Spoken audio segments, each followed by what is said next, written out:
Be me, 24, wrapping up my behavioral science degree. Back then, I genuinely thought I had people completely figured out. Especially relationships read enough course material, and everything starts looking like a pattern attachment stuff. Communication styles, unhealthy cycles, all that. My friends used to come to me like I was some kind of relationship oracle. I was the one giving advice. I was the one translating everyone's messy love life into neat little terms. Felt very smart about it too. At the time I was dating Ryan, he was 26 and worked in software. We'd been together a little over 2 years. He was stability in human form, solid paycheck, clean condo, automatic bill payments, zero chaos. He always remembered exactly how I liked my coffee. He kept an eye on my tires and filled my tank without making a big deal out of it. He was dependable, structured, safe, and I was starting to realize safe was beginning to feel a lot like dull. My life felt like it was opening up, like I was on the edge of becoming some bigger, more interesting version of myself. His life felt frozen in place: office, apartment, workout, errands, little home improvement projects on weekends, same loop over and over. I started noticing every tiny thing that made him seem stuck. I'd get excited about some gallery event downtown, and he wouldn't want to go. I'd bring up a documentary I wanted to unpack, and he'd shrug like it wasn't that deep. I'd try talking about power structures or social issues or something I was fired up about. He'd listen in that calm, polite way of his. Then he'd ask what I wanted to eat later. It started making me feel insane, like I was pouring all this thought and energy into creating some deeper connection. And he was just standing there, smiling politely. He was a nice wall, a supportive wall, but still a wall in my head. I was doing all the emotional heavy lifting, trying to drag him into some richer, more self-aware relationship. And he seemed totally content right where he was. That was what bothered me most. He wasn't unhappy. He wasn't fighting for more. He was just fine. So I convinced myself I deserved somebody who would push me, somebody more engaged, somebody evolving alongside me instead of just existing next to me. And for some reason I decided our anniversary was the perfect day to end it. Felt symbolic, clean cut, neat timing, very cinematic. We went to this small coffee place we always used to go, to the one with the weird thrift store chairs and tiny tables. I had the whole breakup speech memorized in my head. I said it exactly how I'd practiced it, used all the right phrases too, told him our personal development paths were moving in different directions, said I needed a partner who took emotional growth seriously, told him he was a good guy, just not the right guy for the person I was becoming. I was fully preparing for some big emotional scene, thought there'd be tears, anger, maybe him asking me not to do this. Instead, he just sat there and looked at me. No explosion, no pleading, nothing. He finished the rest of his coffee, set the cup down, slowly, like he was being extra careful not to spill. Then gave this small nod, said he understood. It threw me off immediately. I actually asked him if that was all he had to say. He glanced toward the street outside for a second, then looked back at me. He didn't look mad, didn't even really look hurt. He just looked hollow. He said he was tired. That was the word. He used tired, not even tired of me, exactly, just tired in general. Said he was tired of always feeling like he was failing, some test he didn't understand, even when he was trying hard. Said he hoped my growth worked out, said he hoped I found whatever it was I was looking for. Then he stood up, dropped a 20 on the table, and walked out. I just sat there for like 10 minutes staring at the door, completely shocked. Honestly, the lack of drama felt weirdly insulting, like 2 years together didn't even deserve a real fight. But then I started doing what I always did, reframed it into something that made me feel smarter. Of course he didn't react. That was his issue. Passive aggression, emotional, shut down, classic male conditioning. He couldn't process feelings in a healthy way, so he just went blank. Once I landed on that explanation, I actually felt better, made the whole breakup feel justified, like I diagnosed the problem correctly. I texted my best friend Marissa right away, told her, "It's over, I'm finally free." She answered in like 5 seconds, with a bunch of champagne and sparkle emojis. We went out that night for drinks to celebrate my new independence. Apparently, Marissa totally got where I was coming from. She was always on the same page with me about this stuff. We sat there for hours, half drinking, half ranting, talking about how guys needed to catch up emotionally, how too many of them were stunted and threatened by strong women. We felt invincible sitting there, saying all that, completely certain we were the enlightened ones. I posted an Instagram story from the bar, just a picture of my drink, captioned it with something about knowing your value and never settling. The next couple weeks felt like this weird rush. Everything moved fast. I downloaded every dating app I could think of, and honestly, it was a massive hit to my ego, in the best possible way. Suddenly, I had all these men trying to talk to me, complimenting me, messaging first, chasing my attention. It felt like the total opposite of how things had felt with Ryan. With him, I'd convinced myself I was the only one putting energy into anything. I went on a few dates right away. Some were awkward, some were boring, but even the bad ones felt kind of exciting. Then I matched with Tyler. His profile had this instant pull to it. He was a videographer or a DJ, or maybe both, some creative field that sounded cool and loosely defined. All his photos looked like scenes from someone else's better life. Travel shots, live shows, rooftop nights, giant friend groups with perfect lighting. He looked like exactly the kind of guy I'd been imagining in my head. Our first date was unreal, conversation was effortless from the start. He was funny, without trying too hard, charismatic in that way, where you feel picked up by his energy, and he actually paid attention, asked me about school, and seemed genuinely interested in what I said.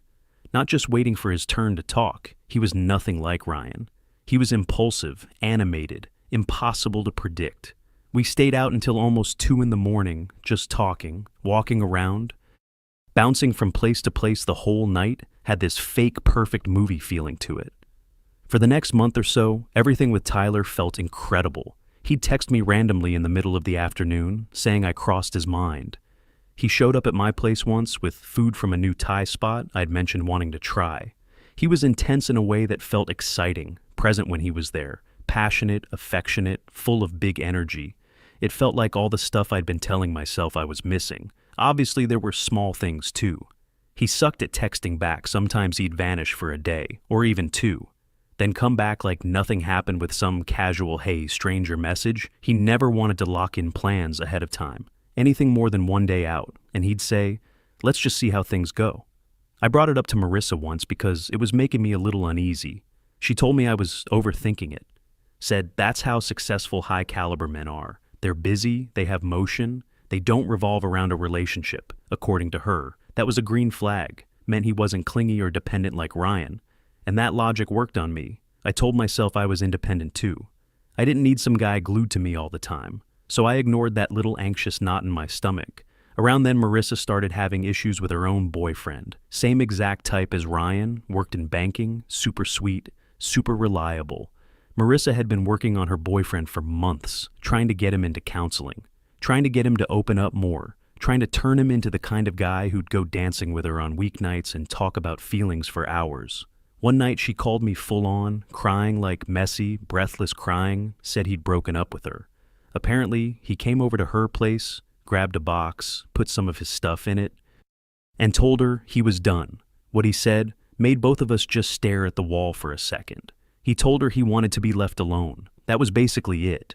He said he was exhausted from always feeling like he needed to be upgraded, like he was some unfinished version of himself. Under constant review, he told her he wanted to come home after dealing with pressure at work, watch a game, and not have some intense emotional unpacking session every single night.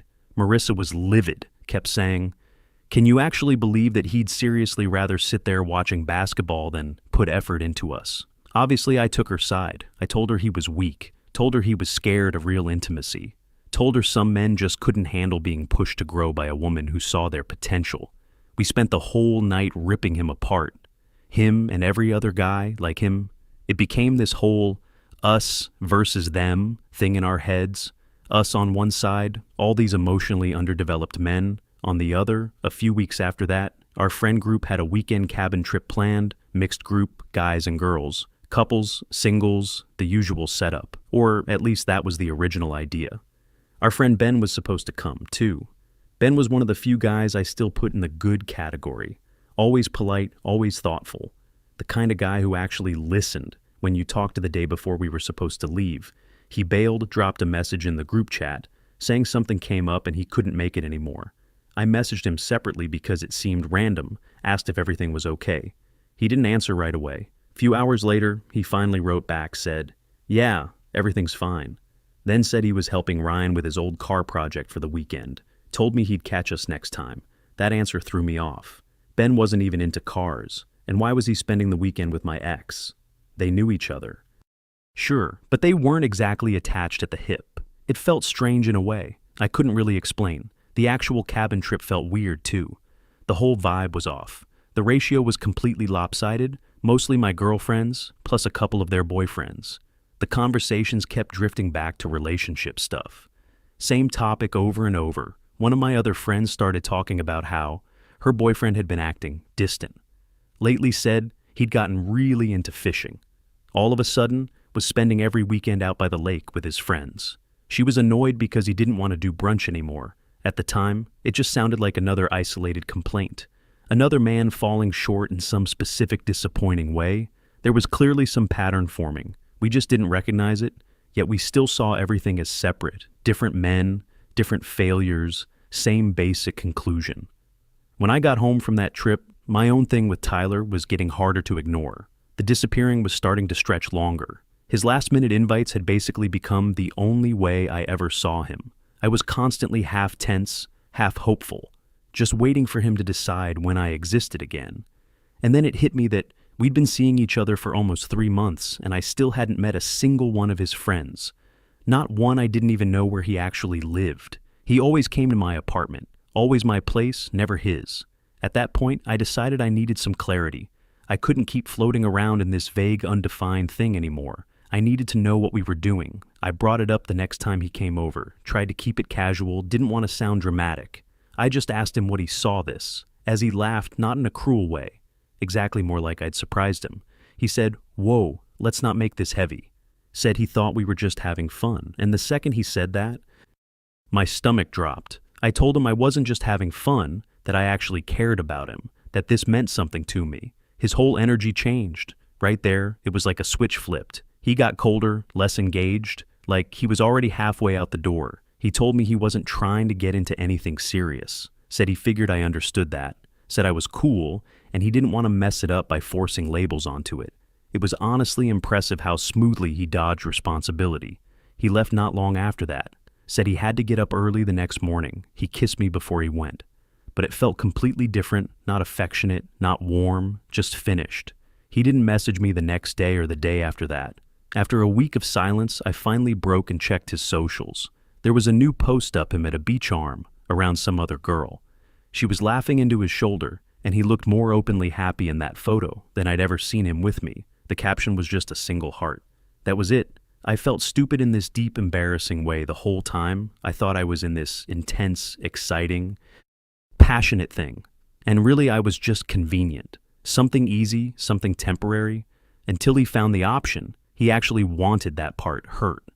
But the humiliation was worse. It wasn't just that he'd rejected me. It was that he'd made me feel completely forgettable, like I barely registered. I cried to Marissa for hours. She came over with ice cream and wine, like she was responding to an emergency. Sat with me on the couch while I spiraled.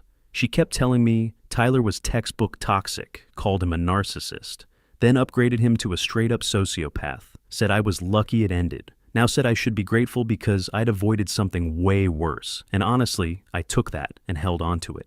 It was easier than admitting I'd been gullible, easier than admitting that all my supposed insight into people had completely failed me. So we decided the cure was a girls' night. Something loud and distracting to get me out of my head. I opened the group chat to message everyone. The same one Ben and the other guys were still in. Sent the message out drinks Saturday at my place. Thought people would answer fast. Instead, the replies came in weirdly slow, and every response felt off. One guy said he had work. Another said he was starting some new lifting program and wasn't drinking. Right now? The one that really made me stop was Ben. He replied, "Can't. Boys poker night." I just stared at that for a second. Boys poker night, I asked who was going. He listed them out like it was no big deal. Ryan, Marissa's ex. The boyfriend who'd suddenly gotten obsessed with fishing a bunch of other guys from our wider circle, name after name. All these men who used to show up with us now. Apparently off doing their own thing, it felt like they'd built some separate little network without us. Like a private club. Marissa got instantly furious when I told her. said they were absolutely doing it on purpose, said this was retaliation because we dumped their friends or called them out in her mind. They were choosing sides, and honestly at the time, that explanation sounded believable, petty, but believable. What never even occurred to us was the much simpler possibility that maybe they just actually liked hanging out with each other without us there. So our big mixed group night ended up becoming just another girls' night. Again, we sat in my living room drinking and talking in circles, same topics as always. Dating sucks. Men are terrible. We're strong. We're independent. We don't need anybody, and somewhere in the middle of saying all that, the words started feeling fake. Not fake exactly, just empty. I looked around at all of us sitting there. My friends were smart, funny, pretty. All the things we'd constantly tell each other, we were, and still every single one of us looked unhappy, single, and exhausted and angry. It didn't make sense. We were supposed to be the prize. We were supposed to be the ones who were self-aware. We went to therapy, we read the books, we used the language. We were the ones doing the work. So why were we the ones alone on a Saturday night while all these supposedly emotionally repressed men were off somewhere, enjoying themselves? I didn't let myself sit with that thought for long. It made me way too uncomfortable, so I did what I always did. Decided the answer was just finding a better guy. Tyler had been an exception.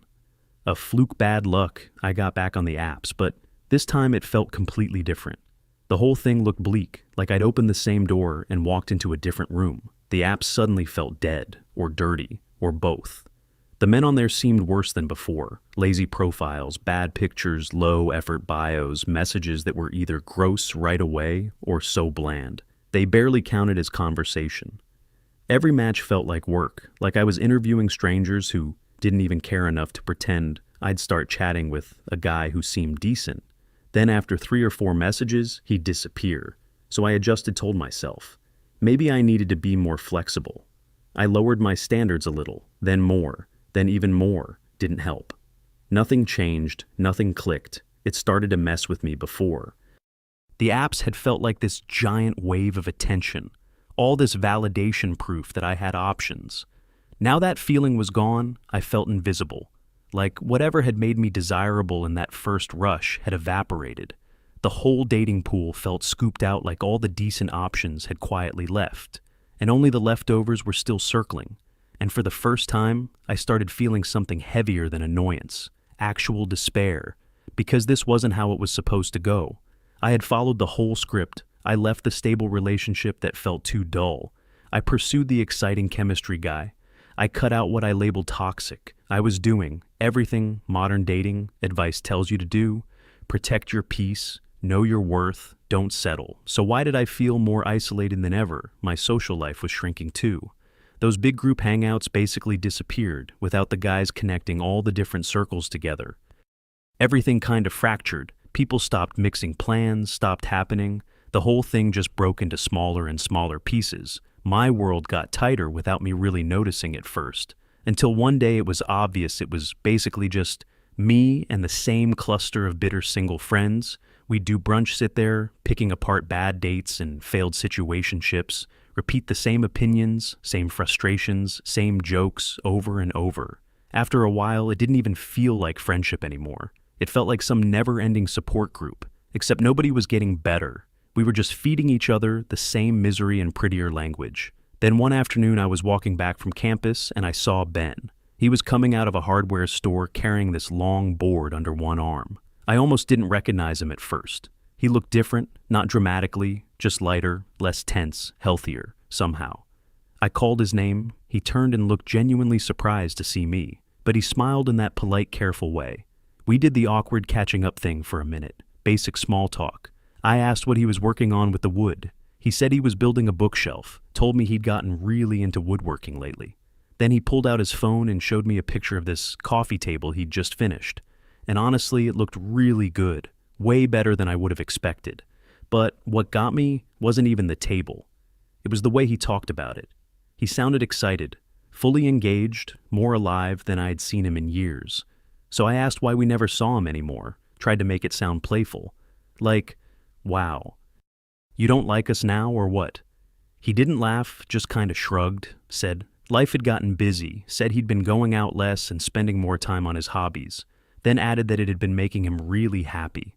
That was it. No accusation, no tension, no speech. He didn't bring us up at all. Unless I didn't blame anyone, didn't act hurt. He just said it plainly, like it was a simple fact. His life was better now. And it didn't include our social circle, the way it used to. The whole conversation only lasted a few minutes. Then he said he had to head out and started walking away. And I got this weird, cold feeling watching him leave, because it wasn't revenge, it wasn't hostility, it wasn't some dramatic statement. It was worse, it was indifference. We just didn't matter to him anymore. And the thought that hit me right then genuinely scared me. Maybe it wasn't only Ben. Maybe we were becoming irrelevant to all of them. That tiny interaction messed with me more than I wanted to admit. His indifference felt like getting smacked without him even touching me. Later I brought it up to Marissa. I thought she'd be offended for me, thought she'd say he was rude or immature, or prove somehow that he was bitter. Instead, she rolled her eyes. Said Ben was probably embarrassed to be caught buying supplies for some low-status grandpa hobby. She said he was obviously unhappy and just pretending otherwise, trying to save face, even while she said it. It sounded flimsy, and I knew it sounded flimsy. But I nodded along anyway because the other possibility was harder to deal with. The months after that, blurred together in this flat gray way my life, which had felt so open before, got very small.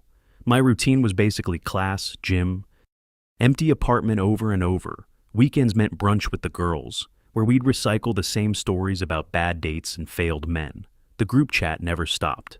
Either constant negativity, constant complaining, constant screenshots and postmortems. Every conversation felt like we were reopening the same cut and making sure it never closed. Then one of my friends told me she wanted to set me up with her cousin, and the way she described him immediately made my stomach sink. She said he was a nice, stable guy, the exact same description I'd once used for Ryan. Nice, stable, dependable. Those words instantly annoyed me. I didn't want dependable. I wanted intensity.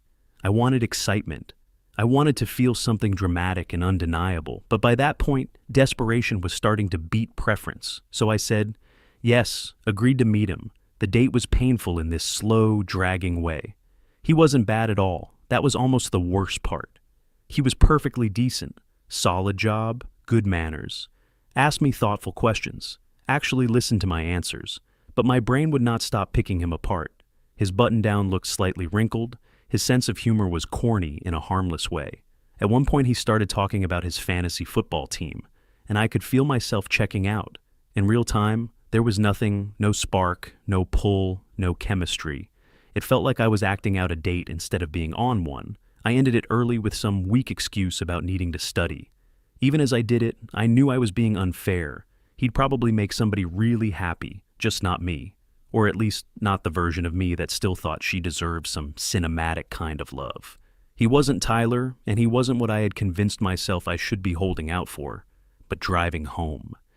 I felt this weird ache, this sudden missing feeling, for the kind of easy comfort I'd had with Ryan, the comfort I'd spent so long calling boring. I shoved that thought down, immediately told myself I was just in a rough patch, just frustrated just temporarily. Off one Saturday afternoon, I was driving home and hit traffic, so I cut through a different route to get around it. That detour took me past this park near a bunch of warehouse buildings, kind of an in-between area, not the kind of place I normally paid attention to. Then I noticed a few cars parked off to the side that looked familiar, that made me slow down. Curiosity kicked in before I could stop it. I looked over, and there they were, all of them, Ryan, Ben, Marissa's ex. The guy who'd gotten into fishing, a whole cluster of them, gathered under this big tree with a ton of shade. They had Ryan's old project car out there too. The beat-up one he was always working on, hood-open tools everywhere. But they weren't just hanging around. They were all doing something. Ryan and another guy were bent over the engine, working on something inside. Ben was off to the side, sanding down a trim piece. Two other guys were sitting in folding chairs, cleaning tools and talking. Someone had a grill going. One of them was standing there flipping burgers. Like, this was the most natural thing in the world. It wasn't loud, wasn't rowdy, wasn't some party. There was no music blasting, no girls, no social media energy. It was just calm, focused, quietly alive. They were building something, fixing something, sharing space without forcing it. And they were laughing. Not those loud performative laughs people do when they're trying to be noticed. Just easy little laughs, comfortable ones. The kind that come out when people actually enjoy being there, They looked relaxed more than relaxed. Honestly, they looked content, maybe even genuinely happy. I sat there in my car for a few minutes, just watching them. There was no tension in the group, no weird posturing, nobody trying to outshine anybody else, nobody trying to prove how evolved or self-aware they were. They were just there working together, sharing food, enjoying themselves, moving towards some simple concrete goal. And I felt this sharp little twist in my chest. Took me a second to even name it. It was envy. My entire social life had become built around talking, processing, complaining, analyzing every tiny emotional fluctuation until it turned into dust. Theirs was built around doing. I drove off before any of them could notice me, and the whole drive home, my thoughts would not settle down. Something in my worldview had started splitting open. We had dismissed these men as basic, boring, simple, emotionally underdeveloped. But from where I had just been sitting, their lives looked a lot fuller than mine. They had each other, they had some kind of real community, some actual bond, call it friendship, call it brotherhood, whatever it was. Real, they had purpose too. Even if the purpose was just messing with an old car in a park on a Saturday. What did I have? A pile of disappointing dates, a shrinking social circle, and a friend group full of women just as confused and unhappy as I was. After that day, the loneliness hit harder, way harder. The nights started feeling longer than they should. My apartment felt too quiet, too big, too empty. I started scrolling back through old pictures on my phone, photos of me and Ryan from when we were together, a hiking trip, a Christmas dinner with his family, some dumb selfie of us half asleep on the couch, and in every picture, he was smiling, not posing, not forcing it, just a real smile, an easy one. I'd spent so much time telling myself he wasn't fulfilled, telling myself he was emotionally checked out and living some half-life. But looking at those pictures, I couldn't actually see any of that. I just saw a guy who seemed happy to be next to someone he loved, and that thought started gnawing at me. What if I had gotten it completely wrong? What if the issue was never that he lacked emotional depth? What if the issue was that I didn't know how to value quiet steadiness when I had it? What if I'd mistaken calm for emptiness? The thing that finally broke me was my birthday. My 25th, I'd been talking it up for weeks, planned this whole night out, wanted it to feel big, wanted proof that I still had a life, that I was still fun, still surrounded by people. Then one by one, everyone started backing out. Marissa had some family thing. Another friend got stuck at work. Another said she was too exhausted to go out every hour. There was another excuse, another cancellation, another little disappointment. By the time the night actually happened, my big birthday celebration had turned into me and two friends at this half-empty bar. We tried to make it work, ordered drinks, took a few pictures, forced some smiles, but the whole vibe felt dead off, in a way none of us could fix. We ended up calling it a night. By 11 on my birthday, I went home, still wearing my dress and makeup, sat down on the couch in the dark without even turning on a light. And I don't think I'd ever felt that alone before. That was the life I'd chosen. That was my empowered, independent path. And sitting there in that silence, it felt pathetic. I picked up my phone, stared at Ryan's contact. I had never deleted his number, told myself it would be humiliating to message him, that he'd obviously moved on, that I had no right. But the silence in my apartment was brutal. I didn't even know what I wanted exactly. I just wanted something familiar, something steady. Just wanted to hear a voice that used to feel like home. I typed out a message. Hey, was just thinking about, you hope you're doing okay? I stared at it forever, then deleted the whole thing. It was too obvious, too sad, too transparent. If I was going to see him, I needed a reason. Something that looked accidental. Something real world. A few days later, my car started making this weird rattling noise from under the hood. And the second I heard it, my mind went straight to him when we were together.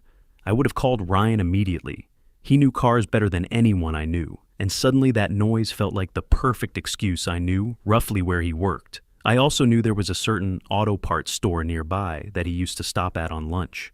Sometimes the whole idea felt manipulative, and honestly a little insane, but I was past caring. I drove over there around noon with my heart pounding. The whole way felt ridiculous, felt desperate, felt like some kind of stalker. I parked, went inside, pretended to compare windshield wipers I didn't need. Wandered the aisles trying to look casual. 5 minutes felt like 20, then 20 felt like an hour. I was just about ready to give up and leave, when I heard his voice coming from the counter at the far end of the store. I looked up, and there he was, talking to somebody, and he wasn't by himself.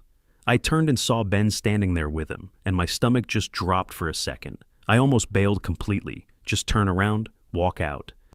Pretend I never came in, but I forced myself forward. Ryan had his back to me at first, just standing there in a plain work polo and jeans. Nothing flashy, but he looked good, better than I remembered, broader through the shoulders, more filled out like he'd been lifting consistently.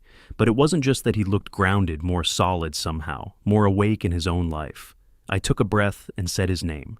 He turned around, and for this tiny split second, I saw actual confusion on his face. Like he genuinely wasn't expecting to ever see me there. Then it vanished. And what replaced it was that same polite, neutral expression Ben had worn outside the hardware store.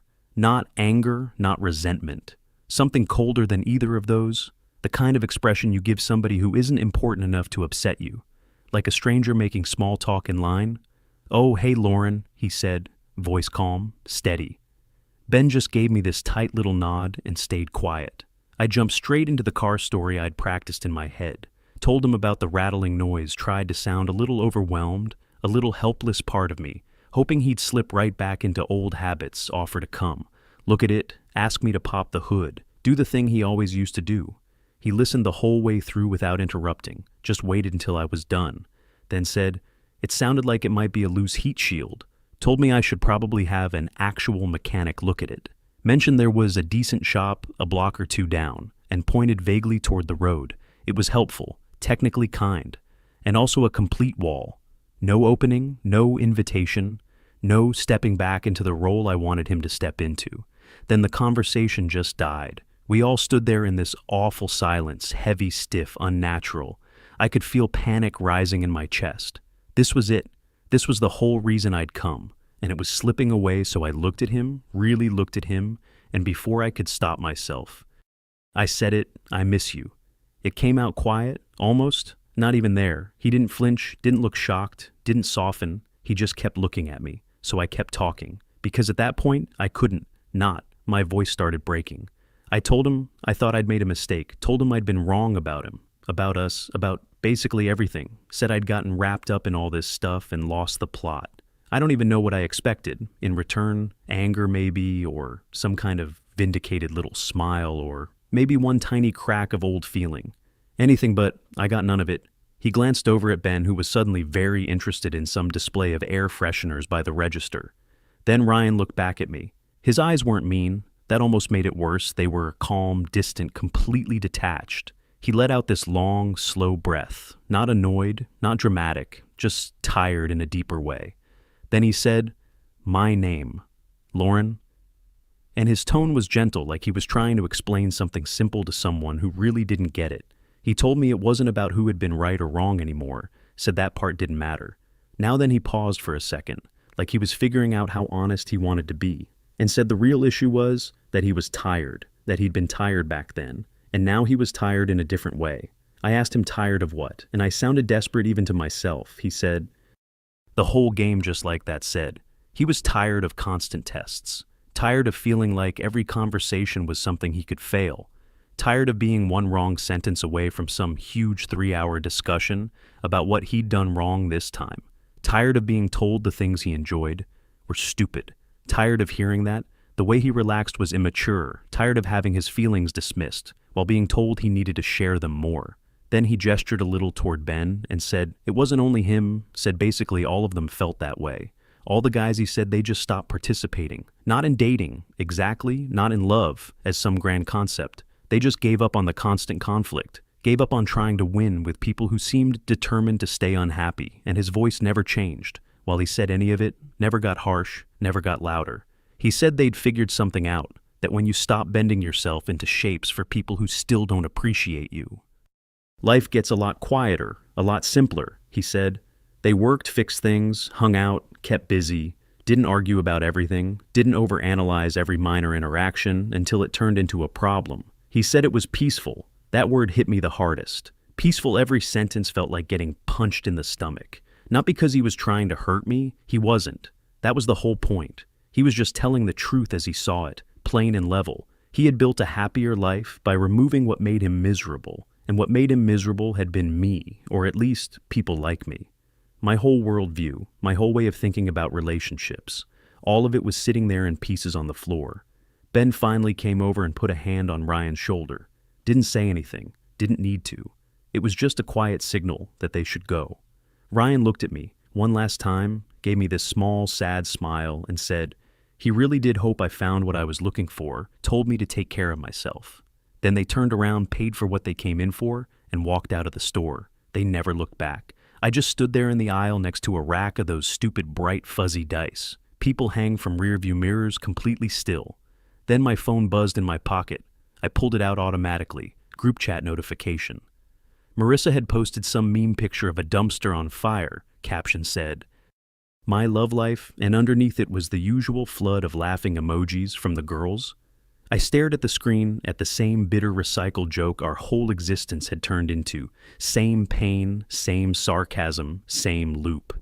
Then I looked up at the door Ryan and Ben had just gone through, and the thing that hit me all at once was this. They were not trapped in some disaster. They were not spiraling. They were not secretly suffering. The way we kept telling ourselves, they must be. They were just gone. They had stepped out of the whole mess. They hadn't vanished. They hadn't been broken. They had walked away on purpose, and we were still standing in the world. We claimed to want making jokes about the smoke, pretending the fire was freedom. And right there in that auto parts store, for the first time, I understood how completely alone I really was. And worse than that, I knew exactly how I'd gotten there. It was me. It had been me the whole time.